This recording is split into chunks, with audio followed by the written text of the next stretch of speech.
গণভোটের রায় বাস্তবায়নের দাবিতে 24শে এপ্রিল গণসমাবেশ করবে বাংলাদেশ খেলাফত মজলিস। সৈয়দা রিজওয়ানা হাসানের বক্তব্যে নির্বাচনী ইঞ্জিনিয়ারিং প্রমাণিত বলে মন্তব্য করেছেন বাংলাদেশ খেলাফত মজলিসের আমির মাওলানা মামুনুল হক।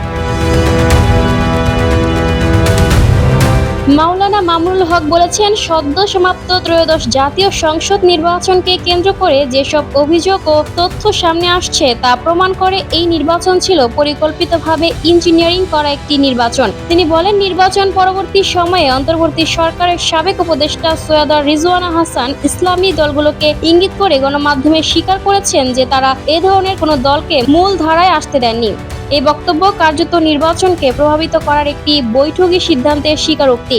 আমিরের মজলিস আজ শনিবার 7 মার্চ পুরানা পল্টনস্থ কেন্দ্রীয় কার্যালয়ে সংগঠনের কেন্দ্রীয় নির্বাহী পরিষদের নিয়মিত বৈঠকে সভাপতির বক্তব্যে এসব কথা বলেন। মাওলানা মামুনুল হক আরও বলেন, সৈয়দা রিজওয়ানা হাসানের বক্তব্যে এটি স্পষ্টভাবে প্রমাণিত হয় যে অন্তর্বর্তী সরকারের অভ্যন্তরে বসেই নির্বাচনী প্রক্রিয়ায় হস্তক্ষেপ করা হয়েছে এবং জনগণের রায়কে পাল্টে দেওয়ার ষড়যন্ত্র করা হয়েছে। সুতরাং নির্বাচনী ইঞ্জিনিয়ারিং এর সঙ্গে জড়িত সাবেক উপদেষ্টা সৈয়দা রিজওয়ানা হাসান সহ সংশ্লিষ্ট সকল ব্যক্তিকে আইনের আওতায় এনে জিজ্ঞাসাবাদ এবং বিচার বিভাগীয় তদন্তের মাধ্যমে প্রকৃত সত্য উদ্ঘাটন করতে হবে। সভায় মাওলানা মামুনুল হক আরও বলেন, নির্বাচন পরবর্তী সময়ে সরকার গণভোটের মাধ্যমে জনগণের যে রায় পেয়েছে তা বাস্তবায়নের ক্ষেত্রেও দৃশ্যত অনীহা দেখাচ্ছে।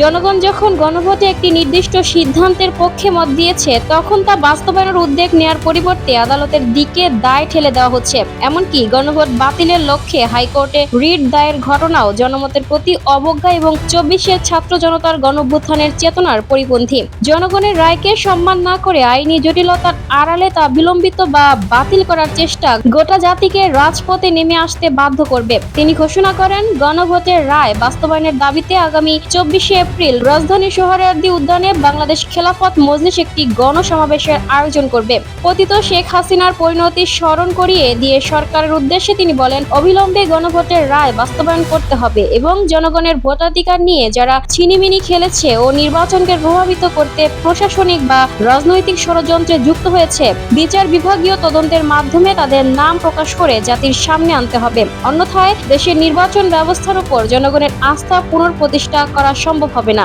আন্তর্জাতিক পরিস্থিতি প্রসঙ্গে তিনি বলেন, ইরানের ওপর চলমান মার্কিন যুক্তরাষ্ট্র ও ইসরায়েলের যৌথ সামরিক হামলা আন্তর্জাতিক আইন ও রাষ্ট্র সার্বভৌমত্বের চরম লঙ্ঘন। এই আগ্রাসন শুধু একটি দেশের বিরুদ্ধে সামরিক অভিযান নয়, বরং সমগ্র মধ্যপ্রাচ্যের স্থিতিশীলতা এবং বিশ্ব শান্তির জন্য গুরুতর হুমকি। তিনি জাতিসংঘ সহ আন্তর্জাতিক সম্প্রদায়ের প্রতি আহ্বান জানিয়ে বলেন, অবিলম্বে এই আগ্রাসন বন্ধে কার্যকর পদক্ষেপ গ্রহণ করতে হবে এবং দখলদার ইসরায়েলকে জবাবদিহির আওতায় আনতে হবে। মধ্যপ্রাচ্য স্থায়ী শান্তি প্রতিষ্ঠা করতে হলে আগ্রাসন ও দখলদারিত্বের রাজনীতি বন্ধ করতে হবে এবং ফিলিস্তিন সহ মুসলিম বিশ্বের ন্যায্য অধিকার নিশ্চিত করতে হবে। মহাসচিব মাওলানা জালালউদ্দিন আহমেদের পরিচালনায় সভায় আরও উপস্থিত ছিলেন সিনিয়র নায়েবে আমির মাওলানা ইউসুফ আশরাফ, নায়েবে আমির মুফতি সাইদ নূর, মাওলানা মাহবুবুল হক, মাওলানা কোরবান আলী কাশিমি, যুগ্ম মহাসচিব মাওলানা আতাউল্লাহ আমিন, মাওলানা আব্দুল আজিজ, মাওলানা তোফাজ্জল হোসাইন নিয়াজি, সাংগঠনিক সম্পাদক মাওলানা Azizur Rahman Helal,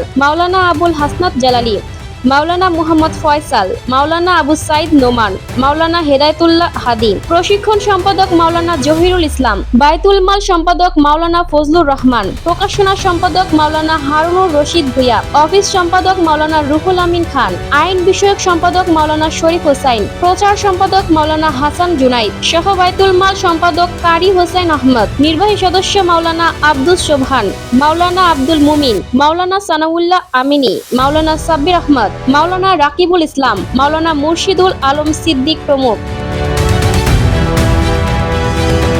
lucky Akhter, people voice television, Dhaka.